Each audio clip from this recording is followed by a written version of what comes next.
कानपुर में एक ऐसा दिल दहला देने वाला हत्याकांड हुआ था जिसने वहाँ के लोगों के रोंगटे खड़े कर दिए थे। पुलिस ने इस मामले को इस तरीके से हैंडल किया था, वो काबिले तारीफ था। आज की कहानी एक ऐसी कहानी है जिसे जानने के बाद लोग किसी बच्चे को गोद लेने से पहले 100 बार सोचेंगे। नमस्कार दोस्तों, कैसे हैं आप सब?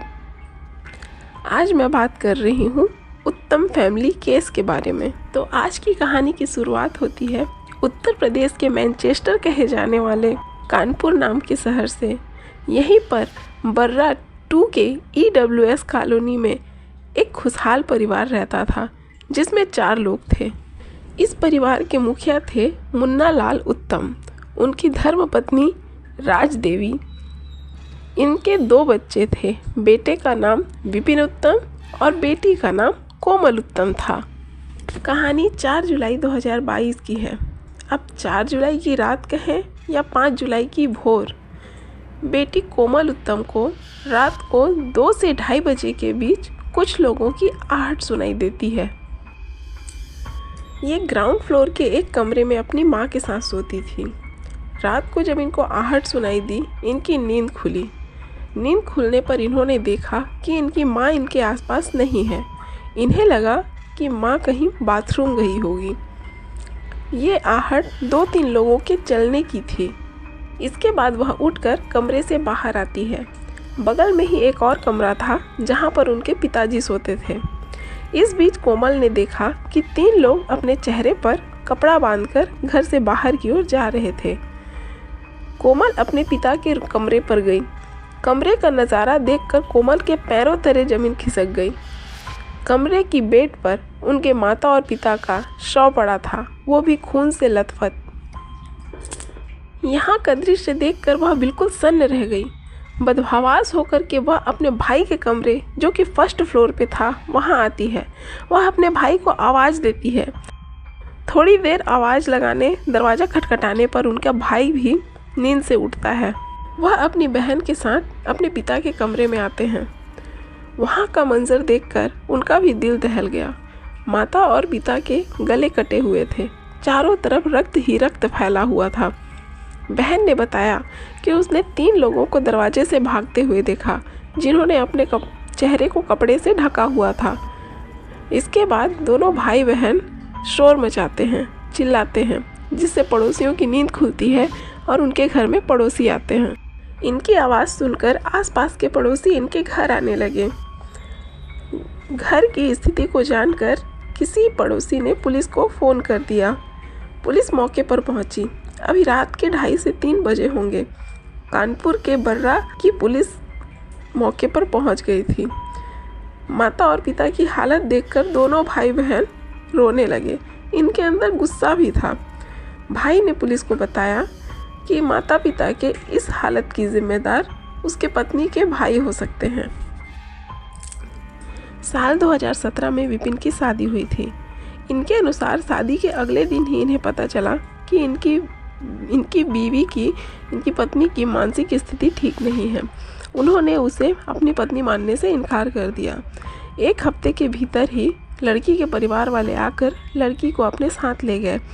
फिर तलाक की प्रक्रिया शुरू हुई और कोर्ट में तलाक की प्रक्रिया चल रही थी। लड़की के परिवार वालों ने विपिन से और उसके पिताजी से 50 लाख रुपए मुआवजे की मांग की और मुआवजा नहीं देने पर पूरे परिवार को मौत के घाट उतार देने की धमकी भी दी। अभी तक यह प्रक्रिया कोर्ट में चल रही थी। विपिन ने यह सारी बातें पुलिस को बता दी। पुलिस ने जब यह सब सुना, उन्होंने विपिन के सालों का नाम रजिस्टर किया और फतेहपुर में एक टीम भेज दिया पता करने, पूछताछ करने के लिए। अभी यह सब प्रक्रिया चल ही रही थी। विपिन से पूछताछ जारी थी। विपिन ने सारी बातें बता दी।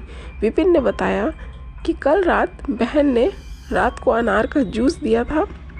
मुझे जूस का स्वाद कुछ अच्छा नहीं लगा, इसलिए उसने जूस थोड़ा 1-2 घूंट पिया और रख दिया।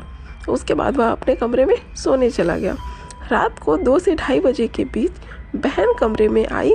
उसने कमरे का दरवाज़ा खटखटाया और बताया कि 3 लोग अपने चेहरे पर कपड़ा बांधकर यहाँ से जा रहे थे मम्मी पापा के कमरे में। चलो, जब वह मम्मी पापा के कमरे में आया तो वहाँ का दृश्य देखा। पुलिस को यह सब हाल बयां कर रहा था। कोमल भी बेतहाशा रो रही थी।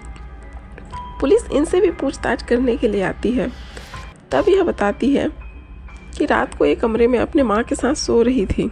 तब इन्होंने 3 लोगों की आहट सुनी। यह जब कमरे से बाहर निकली तो इन्होंने 3 लोगों को देखा। उसके बाद का घटनाक्रम सारा बताया। 3 लोगों की बात सुनने के बाद पुलिस आस पड़ोस के लोगों से पूछताछ करती है कि आपने किसी 3 लोगों को देखा। पुलिस सीसीटीवीज़ भी खंगालने की कोशिश करती है, आसपास की सीसीटीवी देखने की कोशिश करती है, पर किसी भी सीसीटीवी में 3 लोग जाते हुए नहीं दिखते हैं। पुलिस ने जब पड़ोसियों के सीसीटीवी खंगाले तो उन्हें 3 लोग तो दिखाई नहीं दिए, पर रात को लगभग 11 से 12 के बीच एक आदमी उन्हें इस घर में जाते हुए दिखा, वो भी मेन डोर से। वह बिना दरवाज़ा खटखटाए सीधे अंदर चला गया। उसके बाद जाते हुए तो वह नॉर्मल था, पर आते हुए उसके हाथ में एक कैरी बैग था रेड कलर का। वह आया और सीधे बिना दरवाज़ा खटखटाए अंदर घुस गया। इसका मतलब यह था कि इतनी रात गए वह दरवाज़ा खुला हुआ था। पुलिस को सीसीटीवी फुटेज देखकर समझ नहीं आ रहा था कि ये हो क्या रहा है।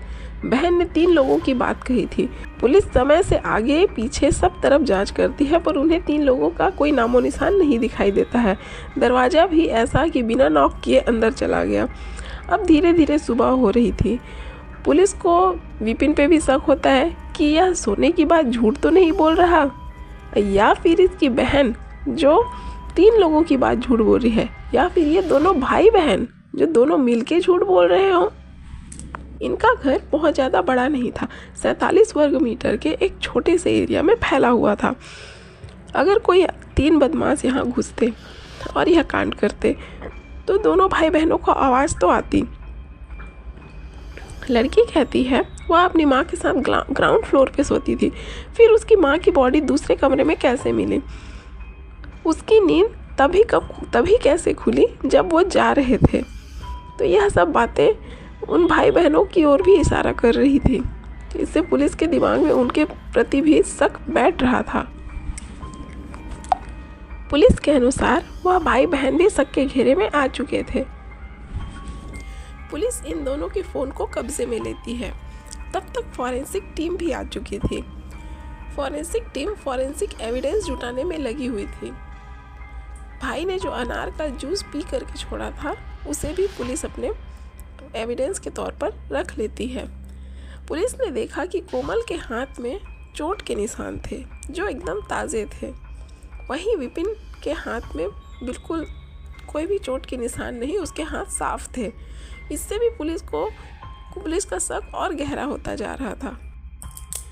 भाई ने बताया कल रात को कोमल ने कुछ और कपड़े पहने थे, पर अभी वो जो कपड़े पहने हैं वो वह नहीं है। फिर इसके बाद घर की तलाशी ली जाती है।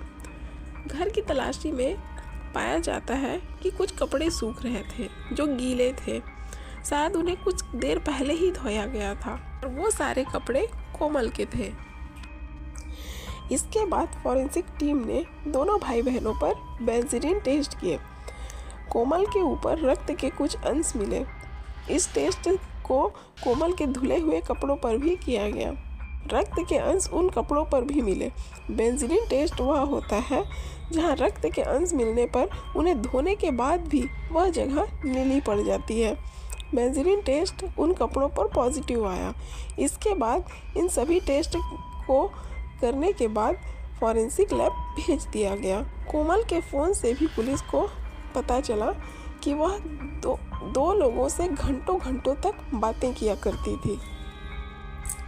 कोमल के कॉल रिकॉर्ड से पता चला कत्ल वाले दिन भी उसने किसी से 17 घंटे तक बात की थी। एक नंबर पे तो उसने मैसेज भी किया था कि जब वह अपने माता पिता और भाई को जूस पिला दे तब आना, 8 बजे के बाद आना, क्योंकि यह थोड़ा 8 बजे के बाद यह एरिया थोड़ा सुनसान हो जाता था, सब लोग अपने घर पर कैद हो जाते थे। भाई विपिन के कॉल रिकॉर्ड से पुलिस को कुछ खास हाथ नहीं लगा, पुलिस को कोई खास जानकारी नहीं मिली। अब सारा का सारा शक कोमल के ऊपर आ चुका था। बड़े अधिकारियों ने कोमल से पूछताछ की। पुलिस के कड़े सवालों की बौछार के सामने कोमल टूट गई और उसने अपना गुनाह कबूल कर लिया। अब तक उसके माता पिता के मरने का जो दुख उसके चेहरे पे दिख रहा था वह बिल्कुल से चला गया था। उसे कोई गम नहीं था। उसने अपना गुनाह कबूल कर लिया। इसके बाद कोमल से और इसके परिजनों से जो एक घिनौनी कहानी सामने आई वह उसने पुलिस को बताई। घर के मुखिया थे मुन्ना लाल उत्तम। वो एक ऑर्डिनेंस फैक्ट्री में सुपरवाइज़र की नौकरी करते थे। उनकी पत्नी थी राज देवी जो एक हाउसवाइफ थी। बड़े बेटे विपिन के जन्म के 5 साल के बाद इन्होंने दूसरे बच्चे की ख्वाहिश की, पर डॉक्टरों से दिखाया। डॉक्टरों ने कहा कि एक बच्चा होने के बाद इन्हें और दूसरा बच्चा नहीं हो सकता। इन्हें ख्वाहिश थी, एक बेटा तो है, उन्हें एक बेटी की ख्वाहिश थी। इसके लिए उन्होंने कई डॉक्टरों के आगे मिन्नतें की, कई डॉक्टरों के पास भी गए। बहुत कोशिश के बावजूद भी इन्हें दूसरा बच्चा नहीं हो पाया। मुन्ना लाल और उनकी पत्नी का दिल बैठ गया क्योंकि उन्हें तो एक बेटी चाहिए थी। मुन्ना लाल का एक भाई भी था जो अपने भैया और भाभी को इस तरह से दुखी देखकर बहुत परेशान हुआ। उसने उनसे वादा किया कि अगर उसे बेटी हुई तो वह उसे अपने भैया और भाभी को सौंप देगा। अभी इसे इत्तेफाक कहे या ऊपर वाले की मर्जी, उसे बेटी हुई और उसने अपनी बेटी को अपने भैया और भाभी को सौंपने का फैसला कर लिया। मुन्ना लाल और उनकी पत्नी भी बहुत खुश थे। उन्होंने खुशी खुशी उस बच्ची को अडॉप्ट कर लिया। वो उस बच्ची को प्यार से पालने लगे। उन्होंने उस बच्ची को नाम दिया कोमल। माता पिता कभी भी बेटा और बेटी में कोई भेद नहीं करते थे। उन्होंने दोनों को समान रूप से प्यार दिया, समान रूप से पढ़ाया लिखाया, समान रूप से ही उन पर पैसे खर्च करके उन्हें आगे की पढ़ाई करवाई। माता पिता और चाचा चाची ने यह सोच लिया था कि कभी भी कोमल को पता नहीं चलने देंगे कि वह अडॉप्टेड है। साल 2017 में विपिन की शादी हुई। शादी के अगले ही दिन सभी लोगों को पता चल गया कि उनकी बहू दिमागी रूप से बीमार है। अब उनके तलाक का केस चलने लग गया। लड़की के मायके वालों ने और उनके भाइयों ने इनको धमकी दी कि 50 लाख रुपए की डिमांड करने लगे, मुआवजे की मांग करने लगे। मुन्ना लाल और विपिन ने सोचा कि इन्हें 50 लाख रुपए दे करके इस केस से अपनी जान छुड़ा लेते हैं। मुन्ना लाल रिटायर होते तक अपने लिए करोड़ों की संपत्ति कर चुके थे। वे एक बहुत ही ईमानदार व्यक्ति थे। कोमल ग्रेजुएशन कर रही थी। सब कुछ नॉर्मल चल रहा था। बस वही परिवार में एक ही प्रॉब्लम थी, भाई के डाइवोर्स वाला केस चल रहा था। साल 2018-19 के बीच कोमल अपने किसी रिश्तेदार के घर एक फंक्शन में जाती है। वहाँ फंक्शन थोड़ा बड़ा था, वहाँ बहुत लोग आते हैं। उसी में से एक आदमी था जिसका नाम था राहुल उत्तम। यह मुंबई मिलिट्री में एम्बुलेंस कर्मी था। देखा जाए तो ये दोनों एक दूसरे के कज़न लगते थे। अब दोनों की मुलाकात हुई। इंस्टाग्राम पर इन दोनों ने एक दूसरे को ढूंढा। कुछ दिनों के बाद इन दोनों ने नंबर एक्सचेंज किए। उसके बाद दोनों के बीच में घंटों घंटों बातें होने लगी। धीरे धीरे इनकी दोस्ती प्यार में बदल गई और वो एक दूसरे को पसंद करने लगे। वे एक दूसरे से शादी करने का सोच रहे थे। 2021 में कोमल की उम्र लगभग 22 या 23 साल की हो चुकी थी। उसे कहीं से पता चला कि वह अपने माता पिता की सगी औलाद नहीं है, वह अपने चाचा चाची की बेटी है। माता पिता ने उसे गोद लिया है, वह अडॉप्टेड है। इसके बाद तो कोमल जैसे बौखला गई। उसे छोटी छोटी बातें भी बड़ी लगने लगी। उसे लगता कि उसके माता पिता अपनी सगी औलाद यानी कि उसके भाई को ज़्यादा प्यार करते हैं। अगर किसी बात पे उसके माता पिता उसको छोटा सा भी रोक टोक करते तो कोमल को लगता कि वह सगी बेटी नहीं है, इसीलिए ऐसा कर रहे हैं। वह और राहुल एक दूसरे को प्यार करते थे। वो दोनों शादी करना चाहते थे। कोमल को लगता था कि उसके माता पिता मान जाएंगे क्योंकि राहुल इंडियन आर्मी में था, अच्छा खासा कमाता था। एक दिन उसने अपने माता पिता को यह बात बताई, पर उसके माता पिता इस शादी के लिए नहीं माने क्योंकि उनके नज़दीक का रिश्ता था। वो दोनों एक दूसरे के कज़न थे। पर यह बात कोमल को नागवार गुजरी। उसे लगा कि अगर मैं सगी बेटी होती तो यह तुरंत शादी के लिए मान जाते। उनके पास पैसों की कोई कमी नहीं थी। भाई के लिए तो एक ही बार में 50 लाख रुपए देने को राजी हो गए थे। कोमल को लगने लग गया कि मैं अडॉप्टेड हूँ, इसलिए मेरे माता पिता मेरे साथ ऐसा कर रहे हैं। उसने यह सारी बात राहुल को बताई। राहुल ने उससे कहा कि तुम्हें तुम्हारी प्रॉपर्टी में हिस्सा देंगे भी या नहीं। अब कोमल के मन में यह बात बैठ गई कि उसे उसकी प्रॉपर्टी में हिस्सा नहीं मिलेगा। कोमल अब सोचने लगी कि ऐसा क्या करें कि उसकी शादी राहुल से भी हो जाए और उसे उसकी प्रॉपर्टी भी मिल जाए। उसने सोच लिया था कि उसे क्या करना है। उसने अपनी मन की बात राहुल को बताई। राहुल उस समय ड्यूटी में मुंबई में था। तब उसने अपने कानपुर में रहने वाले अपने सगे भाई रोहित को अपने प्लान में शामिल कर लिया। राहुल ने व्हाट्सएप पे कॉन्फ्रेंस कॉल करके कोमल को और रोहित को मिलवाया था। इन्होंने प्लान बना लिया था कि कैसे कैसे क्या करना है। इन्होंने सोचा था कि माता पिता का कत्ल करके भाई को फांसी पर चढ़ा देंगे। ये कहेंगे कि माता पिता का कत्ल करने के बाद भाई ने खुदकुशी कर ली। इनका एक और प्लान था। इनका दूसरा प्लान था कि सबको फांसी पे लटका देंगे और इसे एक खुदकुशी का रूप दे देंगे और एक खुदकुशी का एक नोट लिख देंगे जिसमें सारा इल्ज़ाम भाई के ससुराल वालों पे लगा देंगे कि उनके मुकदमे के चलते ये सब डिप्रेशन में थे और इन्होंने फांसी लगा ली। इसके लिए कोमल ने एक नोट भी लिखा था। जब उनके पिता का कत्ल किया तो उसने एक नोट लिखकर अपने फ़ोन पे ट्रांसफ़र भी किया था। कोमल ने एक सुसाइड नोट भी तैयार कर रखा था जिसे वह उस दिन अपने पिता के फ़ोन से पूरे फैमिली ग्रुप में सेंड करने वाली थी। इस प्रकार से कोमल ने बहुत सारे प्लान बना लिए थे। अगर एक प्लान फेल होता तो दूसरे पे काम कर लेते। Plan A, plan B, plan C, इस टाइप से। राहुल ने मुंबई से एक बेहोश करने वाली दवा भिजवाई थी जिसे 4 जुलाई की रात को कोमल ने अनार के जूस में मिलाकर अपने मम्मी पापा और भाई को दिया था। मम्मी पापा ने तो पूरा जूस खत्म कर लिया था, पर भाई को जूस का टेस्ट अच्छा नहीं लगा था, इसलिए उसने सिर्फ 1-2 घूंट पी करके जूस रख दिया था। इसके बाद सब सोने के लिए अपने कमरे में चले जाते हैं। थोड़ी रात बीती। कोमल रोहित को अपने घर बुलाती है। कोमल ने कत्ल करने का हथियार का भी इंतजाम कर लिया था। रात के 12 से 1 बजे तक रोहित घर के अंदर आता है। कोमल ने दरवाज़ा खोल रखा था। जब रोहित घर के अंदर आया तो उन्होंने दूसरे कमरे में बेहोश अपनी मां को अपने पिता के कमरे में ले करके आए। रोहित ने उसके पिता के गले पर वार किया जिससे खून की धारा निकल पड़ी, जिसे देखकर रोहित बहुत डर गया। वह मां पर वार करने से कतराने लगा। फिर कोमल ने उसका हाथ पकड़ा और उसके मां पर भी वार कर दिया। अब दोनों उसके माता और पिता मर चुके थे। इसके बाद वो फर्स्ट फ्लोर पर अपने भाई के कमरे के पास जाते हैं। कोमल को डाउट था कि उसका भाई बेहोश नहीं हुआ होगा क्योंकि उसने पूरा जूस नहीं पिया था। उसने दरवाज़ा हल्का से खटखटाया। दरवाज़ा अंदर से बंद था। अब वो दरवाजे को तोड़ भी नहीं सकते थे क्योंकि पड़ोसी छत पर सो रहे थे, उन्हें आवाज़ होती। उसके बाद कोमल सोचने लगी कि क्या किया जाए। सोचते हुए लगभग 2 घंटे बीत चुके थे। फिर उसने सोचा कि माता पिता के कत्ल का इल्ज़ाम बेटे पर लगा दिया जाए और इसे जेल भेज दिया जाए। उसने अपने पिता के फ़ोन से एक नोट भेजा कि हम अपने बेटे से बहुत परेशान हो गए हैं, हम जीना नहीं चाहते हैं। उसके बाद उसने रात को 2 से 2:30 बजे के बीच रोहित को बाहर निकाल दिया। बाहर जाते समय उसने रोहित को वह चॉपर, एक रेड कलर की थैली में वह चॉपर दे दिया।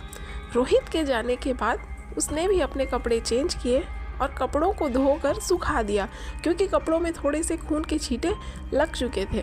उसके बाद वह अपने भाई के कमरे के पास गई और ज़ोर ज़ोर से भैया को आवाज़ देने लगी कि देखो यह क्या हो गया है। कोमल ने रोहित को 3 लोगों वाली बात झूठ बताई। इसके बाद शोर होता है, पड़ोसी आते हैं, पुलिस आते हैं और उसके बाद यह सब बात का भांडाफोड़ होता है कि कोमल ने ही अपने पिता और माता का कत्ल किया है। पुलिस ने 12 घंटों के भीतर ही इस केस को सुलझा लिया था। कोमल के थ्रू उन्होंने रोहित को भी पकड़ लिया था। अब पुलिस की एक टीम मुंबई जाती है और वहाँ से राहुल को पकड़ के लाती है। राहुल को अरेस्ट करके कानपुर लाया जाता है। जिस बेटी को गोद लेकर प्यार से पाल पोस कर बड़ा करके उसे पढ़ा लिखा करके इतना बड़ा किया था, वह ही अपने माता पिता की कातिल निकलेगी। यह एक ब्रेकिंग न्यूज़ बन गई और धीरे धीरे देखते ही देखते पूरे देश में फैल गई। इसके बाद यह बात पता चली कि कोमल के माता पिता ने उसके लिए एक लड़का भी देख रखा था। कत्ल होने के 2 दिन के बाद ही वो आने वाले थे। अब कोमल को महिलाओं के जेल में शिफ्ट कर दिया जाता है।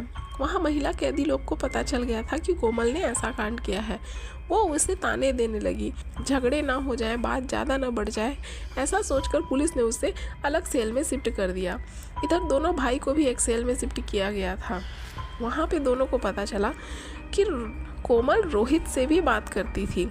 उसका अफेयर दोनों भाइयों के साथ था। वह घंटों घंटों राहुल से, घंटों घंटों रोहित से, दोनों से बातें करती थी। यह देखकर दोनों के बीच में झगड़े होने लगे। इसके लिए फिर पुलिस ने दोनों को अलग अलग सेल में शिफ्ट कर दिया। इस कहानी के बाद लोग किसी भी बच्चे को गोद लेने से पहले 100 बार ज़रूर सोचेंगे। तो कहानी को यहीं पे ख़त्म करते हैं। कहानी आपको कैसी लगी कमेंट करके ज़रूर बताइएगा। आप लाइक और शेयर ज़रूर कीजिएगा और हमारे चैनल को सब्सक्राइब कर लीजिएगा। Thank you.